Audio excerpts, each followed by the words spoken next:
Assalamu alaikum wa rahmatullahi wa barakatuh. My dear brothers and sisters, welcome back to Youth Challenges. For those of you that have just joined us after the break, today's topic is on the youth self-empowerment and confidence.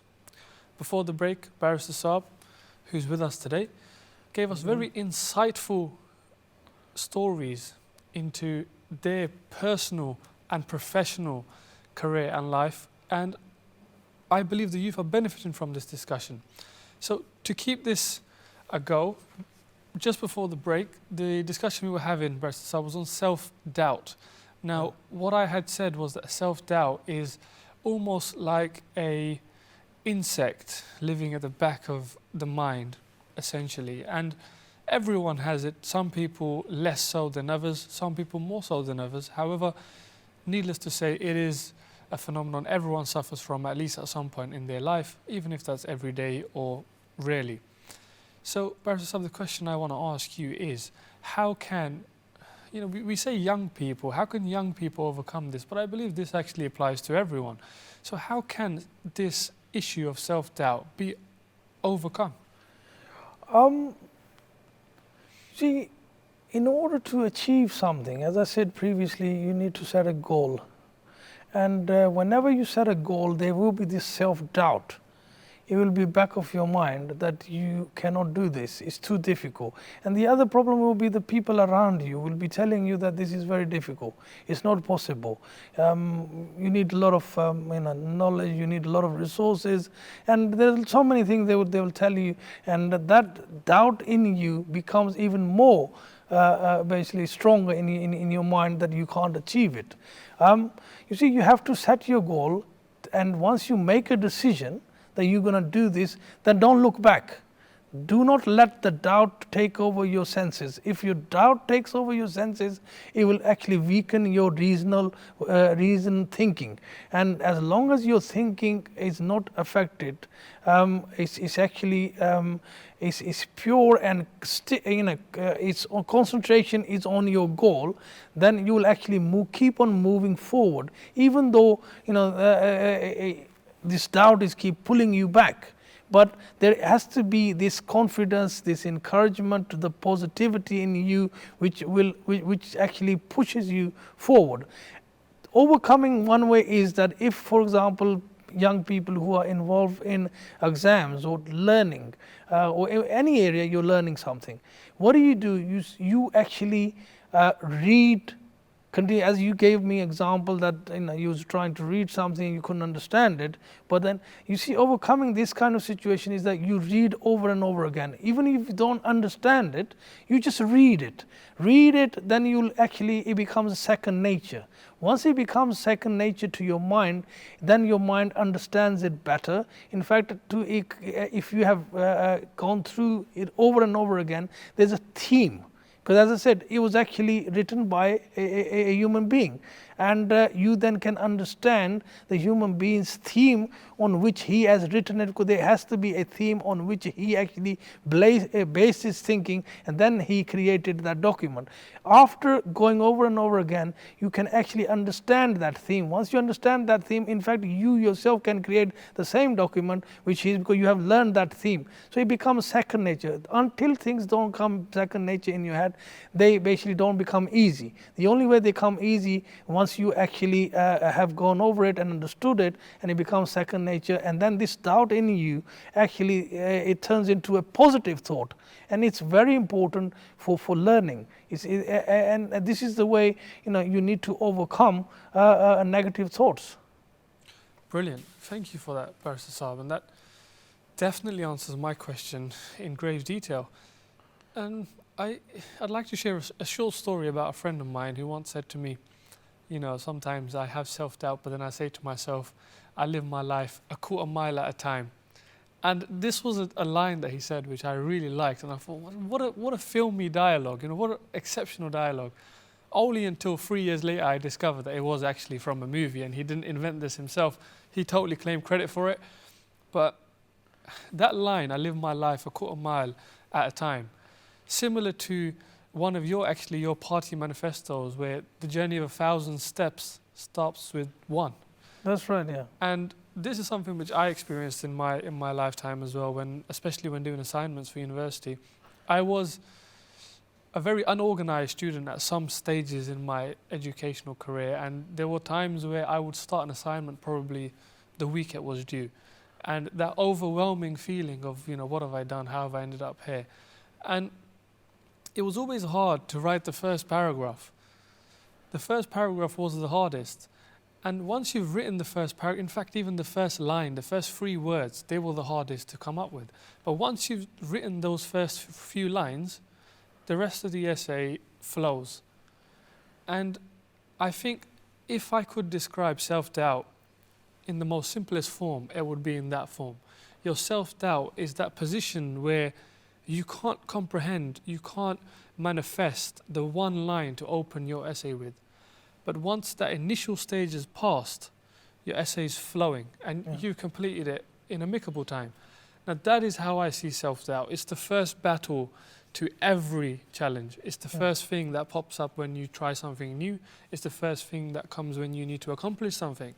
So definitely self-doubt is something that everyone has. It's not something you should be ashamed of or think perhaps this is something lacking in me. And it's something you should try and overcome, because once it's overcome, therein lies your success. So, Barrister, we've spoken a lot about confidence, we've spoken about empowerment, we've spoken about self-doubt. All 3 which are essential kind of areas. If once they are masters, you're destined for success. Yes. And what I want to ask now is, youth tend to take a secondary role in a lot of phases of their life.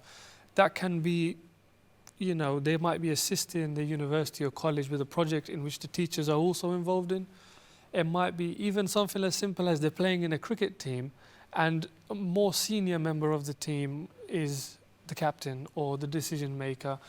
Or it might be a case of they're at work and they've been paired up with a group of colleagues and they've all been asked to, handle this project. And what will happen is, naturally, the younger kind of person will take the secondary role, the following role, the, set me a task and I'll do it role. What I think is essential is young people need to take on more leadership. And leadership requires a number of ingredients, essentially confidence being one of them, being able to overcome self-doubt another. So what I'd like to ask you, what are some other essential leadership skills that young people in their penultimate years, let's say in college, university, early ages of their career, they should try and work on and develop, which will lead them to be better footed to take on leadership roles? One way of actually doing this is actually you participate in a different groups, different sections where roles are changing. You see, when the roles are changing, then you are now leading. Where when you change the roles, then you get the opportunity to learn. Talking about what you said earlier about the exams, you have to, once you have set this goal in your head. Sometimes it's actually, some people work very good at the last moment. If you leave things, they have plenty of time, they will not focus and they will not be able to, the best will not come out of them until they actually put in themselves in a position where they know the time is running against them, and then they start to basically function much better.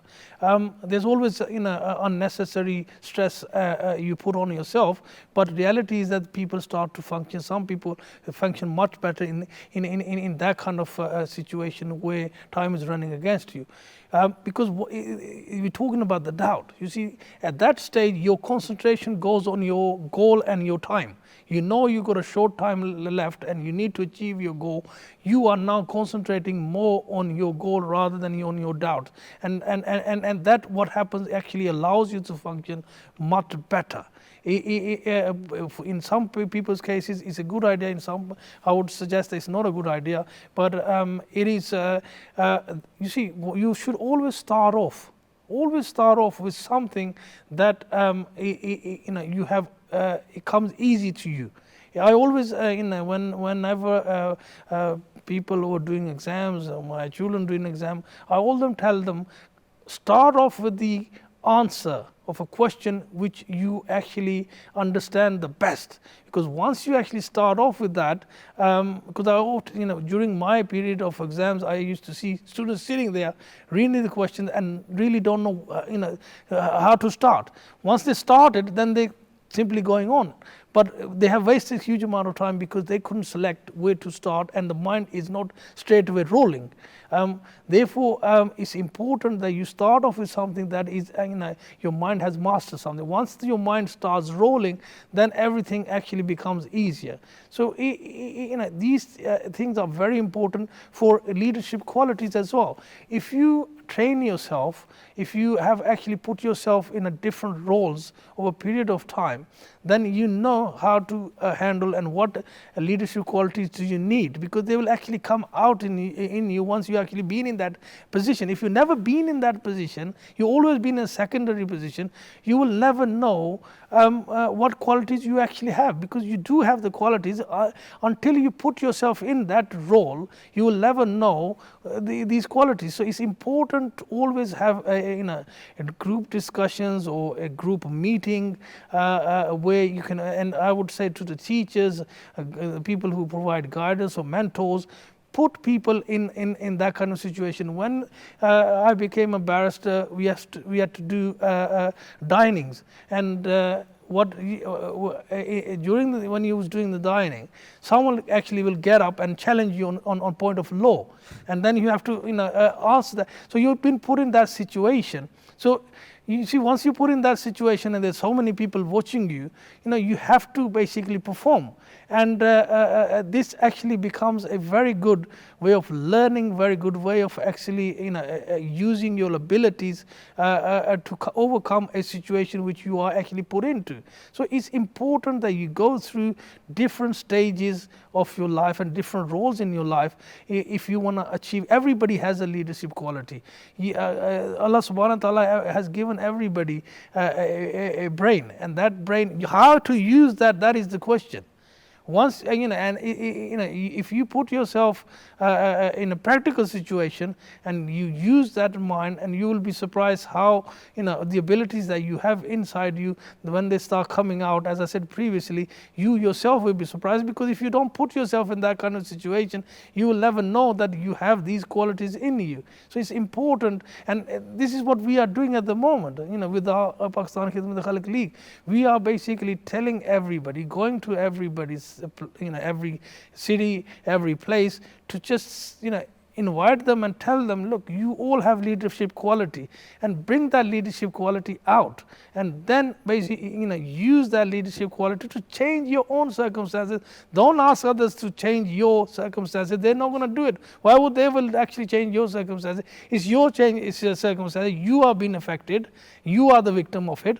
So why don't you use that ability, God given qualities in you? Use them, bring them out, become a leader. You can be a leader. If others can be a leader, you can be a leader. Just use them to actually help yourself to change your own circumstances.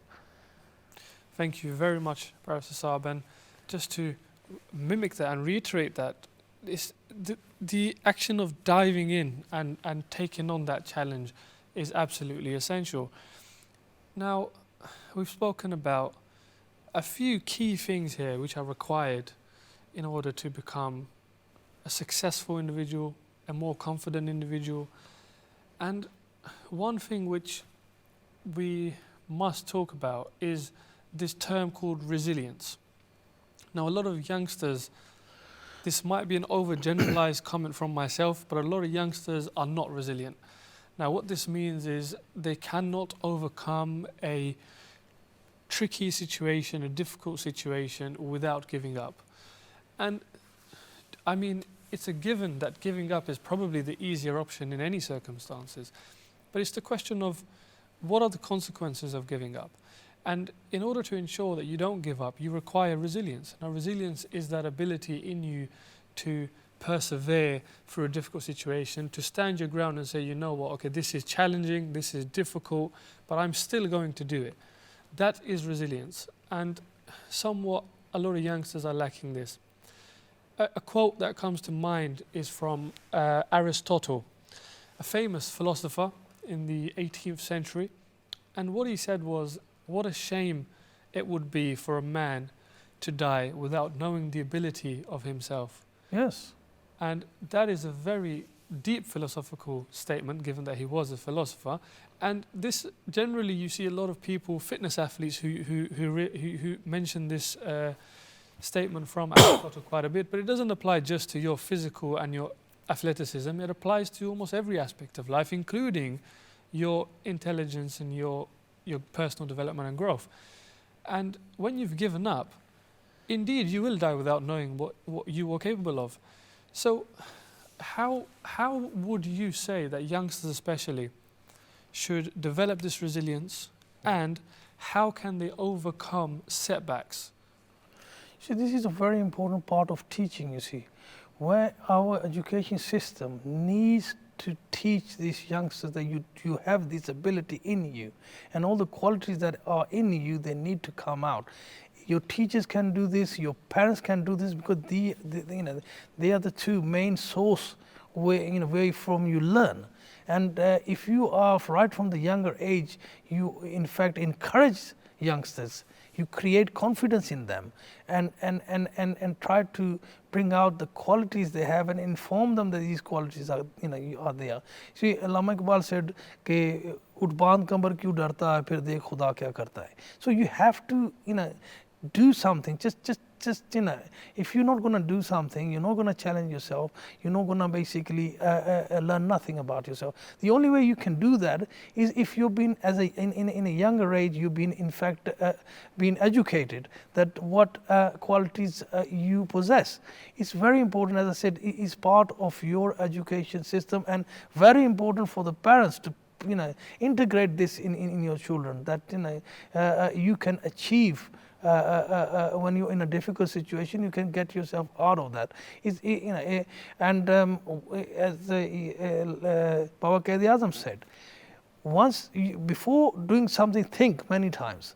Once you have made a decision that you're going to do this, then don't think again. You just go ahead with it and do it. So it's important. This is where your abilities, your qualities will come in. But as you said, if once you give in, as a child or from a younger age, you'll started to find the easier way out. As you said, it's the easy way out is just simply just give it in. Once you give it in, it's easier for you, and you become lazy, and you actually slowly over a period of time, your negativity will take over your abilities, and therefore encourage the children to actually, when you are in a difficult situation, don't give up. Give up is not an option. It's not an option. If you start giving up, you do it once, you'll continue doing it the rest of your life. When you're put in a difficult situation, the only way to get out of that is just to simply give up. And you start giving up, you will then become that's what you call, these people are losers, dropouts from society. These people then become dropouts from the society because they do not have the ability to stand up when they, because over the period of time they have actually gone through bad patches and they were unable to fight that, and that slowly has taken over their negativity and all their abilities and the qualities they have inside. They have failed to realize that. Obviously, Allah Subhanahu wa Taala has given you all these qualities for certain purposes. He's sent you to this world for certain, and He's given you all these abilities and qualities for you to use them, not to waste them. If you end up not knowing, as the philosopher said, all your life, this is almost Allah granted you something, and you haven't appreciated God's qualities that are given to you, and you haven't used them. It's just what a waste of basically these qualities. But He gave you for certain purposes. So therefore, but it's important as a child to teach them Some children may have it in them anyway, but some children may not have it. Those children who have an easy life. Remember, recently while I was on my political campaign, I in fact asked someone a question that you have actually made a lot of money, you have earned a lot of things, for your, and who is this all for? He said, for my children. And I said, have you ever thought about it? For God forbid, if anything happens to you, will your children be able to keep this, sustain this success and sustain this money? Because if they had an easy life, they don't know how to fight in life and what qualities they have, because they never did anything to earn this money. It will be not long before he actually will end up losing everything. So it's important to teach and create an environment. It's very important to create an environment and a system in where these children are be able to basically become resilient, and they know how to tackle situations. If you give them an easy life and you haven't actually groomed them in a situation, or didn't teach them at the school or at home, then they will end up basically wasting their life. So it's very important that, especially at an early age, how we educate our children. Thank you, Barrister Saab, and that was very impressive and insightful. Unfortunately, as I said before the break, and I repeat myself again, time flies when you're having fun.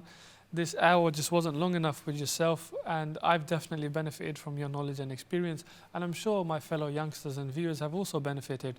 I'd like to thank you from behalf of myself and our viewers for taking the time to come on our show today, and inshallah ta'ala, if we were lucky enough, we may have you on board again.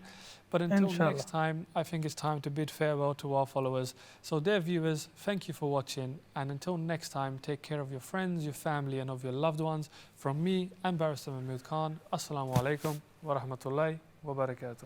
Take care.